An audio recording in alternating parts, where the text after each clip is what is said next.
Pemirsa, ribuan warga negara asing mulai berdatangan di Terminal 3 Bandara Soekarno-Hatta, Tangerang, Banten. Ratusan warga negara Cina tiba dengan menggunakan pesawat charter. Guna mencegah penyebaran COVID, pengelola Bandara Suta dan TNI Polri akan melakukan karantina kepada WNA yang baru tiba di tanah air. Pertanggal 1 Januari 2021 hingga 14 Januari, pemerintah melarang sementara warga negara asing dari seluruh dunia untuk berkunjung ke Indonesia. Pelarangan tersebut sebagai respon COVID-19 jenis baru yang mulanya muncul di Inggris dan kini menyebar ke berbagai negara dunia. Maka sebelum 1 Januari 2021, pemerintah memperketat turis asing masuk ke Indonesia seperti yang terjadi dengan turis asing asal Cina. Dengan menggunakan pesawat charter Batik Air, ratusan warga negara Cina tiba di Terminal 3 Bandara Internasional Soekarno-Hatta. Langsung diperiksa suhu tubuhnya dan dokumen kesehatan PCR. Selanjutnya diarahkan ke bus guna dikarantina di hotel.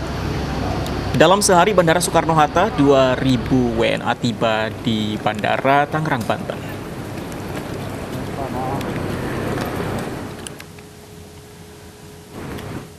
Kita lihat bagaimana situasi di Bandara Soekarno-Hatta, Tangerang, Banten. Ada Menia Mutiara di sana. Menia, apakah hingga kini masih ada wisatawan asing yang tiba di Bandara Soekarno-Hatta?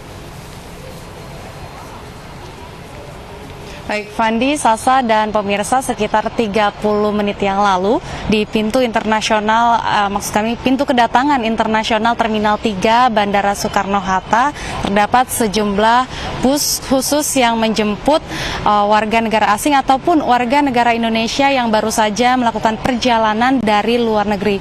Sehingga regulasi penutupan pintu masuk bagi warga negara asing ini belum diberlakukan, namun para penumpang di pintu kedatangan internasional, baik itu warga negara asing atau warga negara Indonesia, diwajibkan menunjukkan hasil negatif COVID-19 berdasarkan tes PCR yang berlaku selama 2 kali 24 jam. Setelah itu, para penumpang yang baru saja tiba dari luar negeri akan dikenakan gelang berwarna hijau dan langsung diarahkan menuju bus khusus penjemputan para penumpang yang baru tiba dari luar negeri. Kemudian mereka akan dibawa untuk dilakukan karantina lagi selama 5 hari dan tes ulang kembali untuk mengetahui hasil dari PCR yang dilakukan secara bersamaan setelah tiba dari luar negeri. Seperti yang diketahui bahwa regulasi penutupan pintu kedatangan bagi warga negara asing akan diterapkan pada 1 Januari 2021 atau tepat pada pembuka tahun yang berlaku selama 14 hari sesuai dengan surat edaran Satuan Tugas Penanganan COVID-19 nomor 3 tahun 2020 tentang protokol kesehatan perjalanan orang selama musim libur perayaan Natal dan pergantian tahun. Fandi dan Sasa. Baik, terima kasih Menia Mutiara melaporkan langsung dari Bandara Soekarno-Hatta, Tangerang, Banten.